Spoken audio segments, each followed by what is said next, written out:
Hello mga ka-watcher, January 28, 4 AM na ako nagising dahil may pupuntahan akong event. Di ba ang aga nagising ng person ngayon mga ka-watcher? Malaking event kasi ang pupuntahan ko mga ka-watcher. Nasa third floor pala ako natutulog kaya bumaba muna ako para magpainit ng tubig. Ang event pala na pupuntahan ko ay anniversary ng FEO. Gaganapin ito sa may sports center ng Marikina. Pupunta kami sa event mga ka-watcher dahil magtitinda kami. Akala nyo kakanta ako doon ha?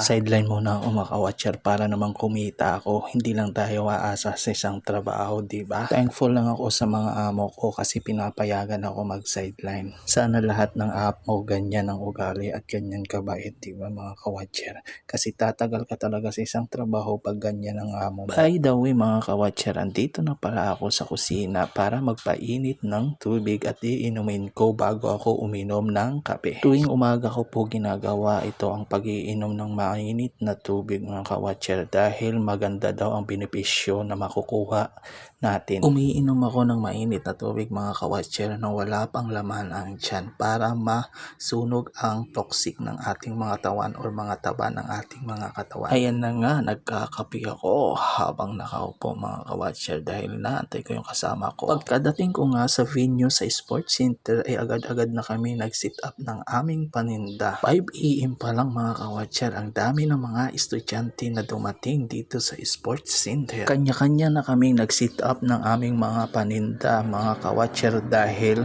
dumadagsa na ang mga estudyante dito sa sports center.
Pagkatapos ko nga mag-sit up at mag-prepare ng aking paninda ay pumunta muna ako at tumingin sa parid ng mga estudyante ng FEO. Hindi ko alam mga ka-watcher kung ilang branch ng FEO ang andito ngayon sa sports center ng Marikina. Alam nyo ba sa sobrang dami ng estudyante ng FEO ay muntikan na mapuno ang sports center ng Marikina pero hindi kaya dahil napakalawak po ng sports center ng Marikina. Pagkatapos ng parid, ito na ako nagluluto at pila-pila na ang mga estudyante para bumili ng mga paninda. Super busy na ako dyan mga ka-watcher. Tingnan nyo sa kabila. Sobrang pila. Pero pila din naman sa amin kaso hindi ko na nakuhaan dahil sobrang busy na ako. Thank you for watching. Bye-bye!